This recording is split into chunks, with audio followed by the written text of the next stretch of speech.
Vaccine के लिए जैसे दुनिया भर में प्रयास हो रहे हैं, वैसे ही उतने ही प्रभावी प्रयास भारत में हो रहे हैं। और भारत में हमारे जो कैंडिडेट वैक्सीन हैं, उसमें 3 लगभग ऐसे हैं जो फेज़ 1, फेज़ 2 और फेज़ 3 के अंदर पहुंच गए हैं। प्रधानमंत्री जी के मार्गदर्शन में एक एक्सपर्ट ग्रुप इस सारे विषय को भी बहुत गहराई से अध्ययन कर रहा है। एडवांस्ड इसके संदर्भ में प्लानिंग है। हमारे को उम्मीद है कि अगले साल के शुरुआत के अंदर हमें भारत के अंदर वैक्सीन उपलब्ध हो जानी चाहिए। इस संदर्भ में विश्व स्वास्थ्य संगठन से और दुनिया के अंदर भी जो जॉइंट प्रयास हो रहा है, उसके साथ भी हम सबका कोऑर्डिनेशन है। और आने वाले समय में जैसे ही वैक्सीन उपलब्ध होगी तो कोविड के खिलाफ जो हमारी जंग है, उसको निश्चित रूप से हमें और ज़्यादा मजबूती मिलेगी। साइंस के अंदर हमारे जो वैज्ञानिक हैं, वो हर तरीके से वायरस के ऊपर, हम दुनिया के अंदर 4-5 उन देशों में से हैं जिन्होंने वायरस को आइसोलेट किया है। हमारे बायोटेक्नोलॉजी और CSIR के अंदर जो है 1000 से ज़्यादा जो है वायरसेस के ऊपर जो है उनका जो जीनोम सीक्वेंसिंग हो चुका है। वायरस की जो स्टडी इतने विस्तार से हो रही है, कल मैंने उसमें स्टेटमेंट में भी कहा था कि 40,000 से ज़्यादा वायरस के सैंपल्स को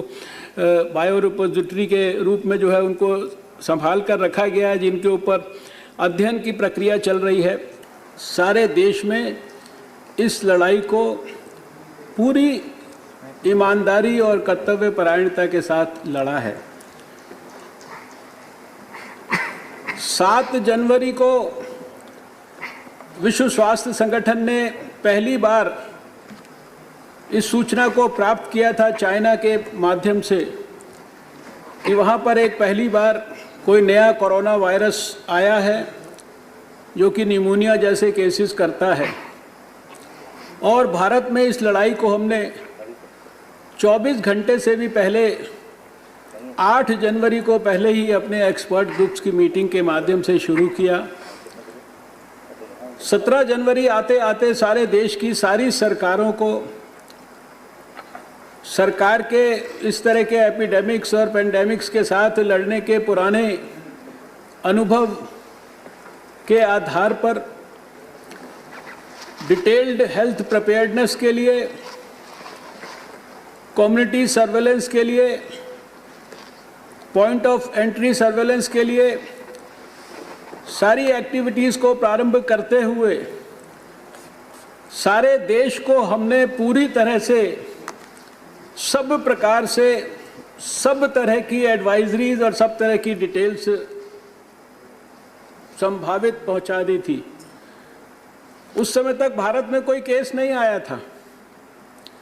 भारत के अंदर पहला केस 30 जनवरी को आया और 30 जनवरी को रिपोर्ट हुआ, जिसके लिए एक मेडिकल स्टूडेंट चाइना से 25 जनवरी के आसपास 23 जनवरी को चले थे। और भारत में हमारे national centre for disease control ने जिस प्रकार का कम्युनिटी सर्वेलेंस का पैरामीटर एस्टैब्लिश किया, उस पहले केस के लिए 162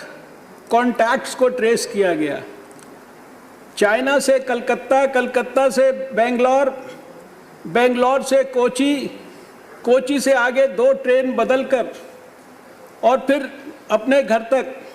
इसके बीच में 2 होटल्स, उसके बीच में टैक्सियां, उसके बीच में प्राइवेट कार, इन सब के अंदर और हवाई जहाज के अंदर होने वाले कॉन्टैक्ट्स,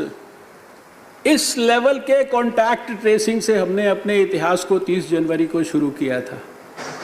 और उस समय से लेकर और आज तक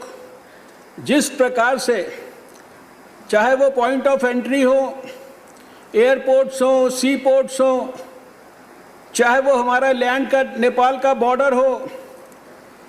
इन सब के ऊपर जिस प्रकार से लाखों लोगों को सर्वेलेंस किया गया, जिस प्रकार से 5000 गांवों के अंदर ग्राम सभाएं आयोजित की गई,